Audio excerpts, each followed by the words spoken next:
Bismillah, alhamdulillah, la haula wa la quwata illa billah. Allahumma shalli ala Muhammad. Bapak, ayo ikhwah, kita sampaikan Assalamualaikum warahmatullahi wabarakatuh. Pada kesempatan pagi hari ini, insyaallah tema yang akan saya sampaikan adalah mazhab dan sikap Ahlus Sunnah generasi awal terhadap mazhab, atau bagaimana hukum bermadhab. Ayol ikhwah, azana subhanahu wa ta'ala, kenapa tema ini kita angkat? Jawabnya, ada sebagian orang yang mengharuskan untuk masuk pada madhab tertentu, yang seolah-olah madhab itu adalah sebuah agama.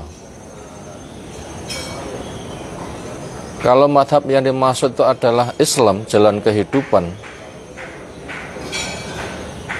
agama, resep dari Allah Ta'ala, semua nabi, semua rasul agamanya sama, agama satu-satunya di sisi Allah itu adalah Islam. Ya Allah firmankan, inna dina indallah Islam, agama yang ada di sisi Allah itu adalah Islam, yang para nabi, para rasul mereka dakwahnya adalah mengajak kepada umat dengan udkhulu fis-silmi kafatan. Masuklah di dalam Islam secara menyeluruh. Demikian juga Allah berpesan, wala tamutunna illa wa antum muslimun, jangan sampai kalian mati kecuali kalian sebagai muslim. Kalau madhab punya makna agama, itulah Islam, maka masuk ke dalamnya, hukumnya itu adalah wajib. Tetapi apabila kita mendengar kata madhab yang berkembang di masyarakat, yang terkenal diantaranya ada madhab Maliki, Hanafi, Hambali, Syafi'i. Itu bagaimana? Apakah memang harus masuk kepadanya, sementara ada sebagian orang yang mengharuskan, seolah itu merupakan sebuah agama. Ini alasan kenapa tema ini kita angkat. Yang nomor 2, tujuan tema ini kita angkat, yaitu memahami cara bersikap terhadap adanya madhab. Madhab itu banyak, madhahib, dengan yang sebagaimana kita sebutkan di atas, madhab. Apakah memang kita harus masuk atau bagaimana kita mesti bersikap? Maka tujuan tema ini kita angkat adalah memahami cara mensikapi adanya madhab. Ayol ikhwah, azanallahu subhanahu wa ta'ala. Yang ketiga, kita masuk pada uraian. Apa itu madhab? Madhab merupakan perubahan dari satu kata ke kata yang lain, yang biasa disebut dengan tasrif, dari kata zahaba yadhabu zihaban, madhaban zahibun, madhubun idhab la tadhab, madhabun. Ada 3 kata lafadznya sama. Madhabun itu master, 2 kata itu diulang 2 kali, kata itu diulang 2 kali dengan madhabun madhatum, salah satunya isim zaman, salah satunya isim makan. Kalau itu dianggap sebagai isim makan, kata menunjukkan tempat. Kalau dhahaba itu punya makna pergi, semisal dhahabtu ila suq, saya pergi ke pasar. Madhab berarti jalan yang ditempuh ketika orang itu hendak ke pasar. Jalan yang dilewati itu madhab. Itu makna dari madhab, kalau kita kembali kepada makna bahasa. Kalau diistilahkan, madhab itu apa? Jalan yang ditempuh ketika orang menuju ke sebuah tujuan. Jalan yang ditempuh ketika orang berjalan menuju ke tujuan.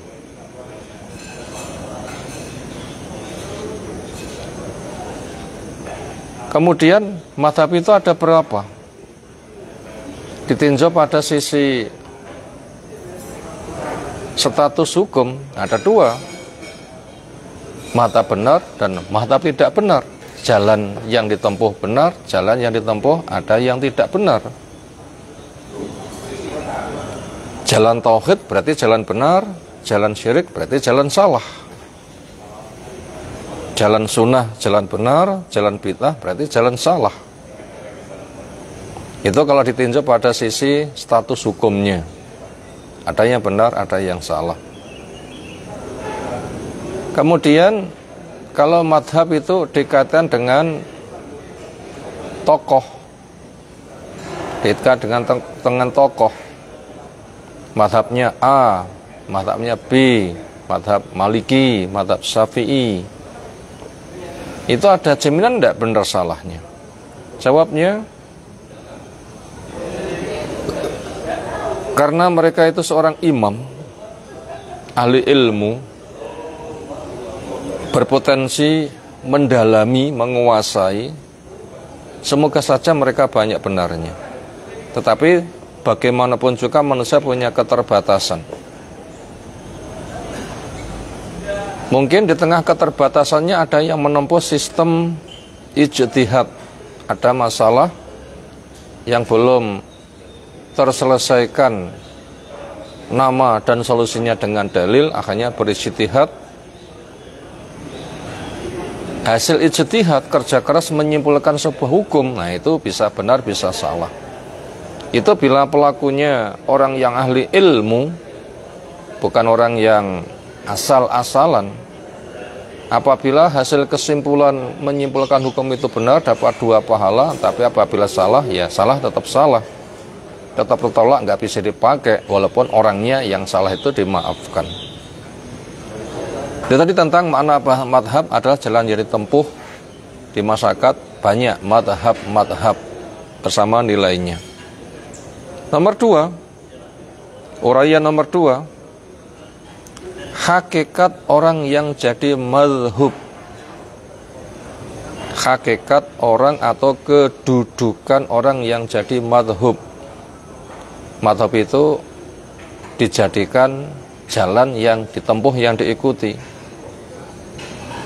Misalnya Imam Syafi'i itu madhub, jalannya diikuti. Imam Malik itu madhub, jalannya diikuti. Bagaimana status orang yang jalannya itu diikuti? Jawabnya, mereka itu sebatas ahli ilmu yang berdakwah. Imam Syafi'i itu sebatas ahli ilmu yang berdakwah. Imam Malik itu sebatas ahli ilmu yang berdakwah. Imam Ahmad sebatas ahli ilmu yang berdakwah. Imam Hanafi sebatas ahli ilmu yang berdakwah. Dan banyak orang yang berdakwah itu, tokoh-tokoh kan banyak. Ada Imam Bukhari, ada Imam Muslim. Bahkan kalau kita kembali kepada sahabat, ya ratusan ribu. Mereka kan juga mengajar. Mereka punya murid. 4 itu yang terkenal saja. Sebenarnya itu kita nggak bisa membatasi. Kenapa? Karena hakikatnya orang yang dikenal sebagai imam madhab itu sebatas ahli ilmu yang berdakwah. Ataupun status dakwahnya karena mereka punya keterbatasan ilmu, pemahaman, ya bisa benar, mereka juga bisa salah. Nah begitu, bisa benar, mereka itu bisa salah. Karena ada yang masalahnya simple, langsung diselesaikan pakai dalil, ada yang rumit lalu berijtihad. Nah hasilnya itu bisa benar, itu bisa salah. Tapi yang jelas kedudukan mereka itu sebatas hanya ahli ilmu yang berdakwah. Yang orang itu berkarya, bisa benar, itu bisa salah. Tetapi dari para ahli ilmu yang ada, karena mereka itu hanya sebatas dakwah, yang didakwahkan sama apa? Islam. Karena mereka itu guru-guru yang berdakwah ke daerah masing-masing. Karena masing-masing dari kita untuk menjadi umat yang dijelaskan karakternya, yang dikatakan kunu robbaniyin, supaya kalian jadi robbani. Rabbani itu sebuah karakter yang tersusun dari 3. Ilmu, amal, dakwah. Ilmu, amal, dakwah. Ilmunya benar, membuahkan dia untuk beramal, bergaul untuk didakwahkan. Sementara mereka yang dikenal dengan imam madhab yang 4 itu, mereka itu adalah muslim, tokoh Islam yang luar biasa. Mereka tidak membawa kepada kelompok, hanya mengajar di tempat A, mengajar di tempat B, mengajar di tempat C, hanya gitu saja. Prinsip mereka itu ada sama, kita kembali kepada Islam. Makanya sikap mereka adalah idza shahhal hadis wa huwa madhhabi. Apabila hadis itu sahih, itulah madhabku, jalan yang kutempuh. Bahkan pesan-pesan dari mereka apabila ada fatwaku, nasihatku, sesuatu yang saya sampaikan ternyata itu menyelisih kepada hadis, buang. Hadis ambil. Nah begitu, mereka itu nggak membawa prinsip sendiri. Hanya guru-guru yang mengajar sesuai dengan kemampuannya. Itu hakikat kedudukan orang yang diikuti fatwa-fatwanya sebatas ahli ilmu yang berdakwah di daerah masing-masing. Mereka itu bisa benar, mereka bisa salah. Berikutnya, uraian yang nomor 3. Bagaimana seseorang atau masyarakat menisbatkan diri kepada orang yang diikuti madhabnya. Apakah harus ikut kepada madhab A, apakah harus ikut pada madhab B.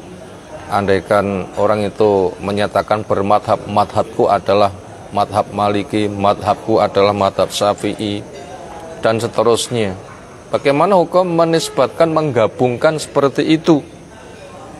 Maka jawabnya, apabila itu hanya sebatas berita tentang tempat mencari ilmu, madhabku Syafi'i karena saya mencari ilmu guruku Imam Syafi'i, atau guruku yang pernah berguru kepada Imam Syafi'i, atau guruku yang pernah berguru kepada rangkaian Imam Syafi'i punya murid, nanti tahap keberapa senada dengan itu. Bila bernisbat kepada madhab itu sebagai sebuah pemberitahuan, disitulah saya tempat mencari ilmu, sementara yang dipelajari sama Al-Quran ditafsirkan dengan sunnah pemahaman para sahabat. Silahkan, boleh saja bernisbat seperti itu.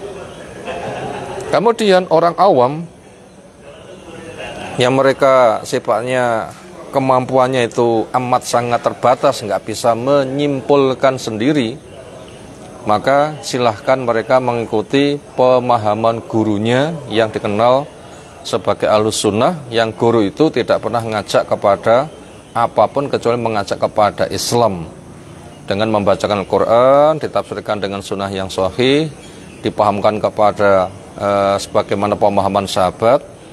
Nah, murid-muridnya yang memahami setelah mendengarkannya, lalu gamblang, kemudian mengikutinya, sehingga dia mengatakan saya bermadhab kepada Imam A, Imam B, dan sebagainya. Itu boleh-boleh saja. Berikutnya, perincian yang nomor 4. Sikap generasi awal pada madhab. Sikap generasi awal kepada madhab. Apakah generasi awal itu mengajak, ayo ikuti madhab Syafi'i, ayo ikuti madhab Hanafi, ayo ikuti kepada madhab Hambali, dan seterusnya? Maka jawabnya, tidak ada di antara mereka yang promosi seperti itu.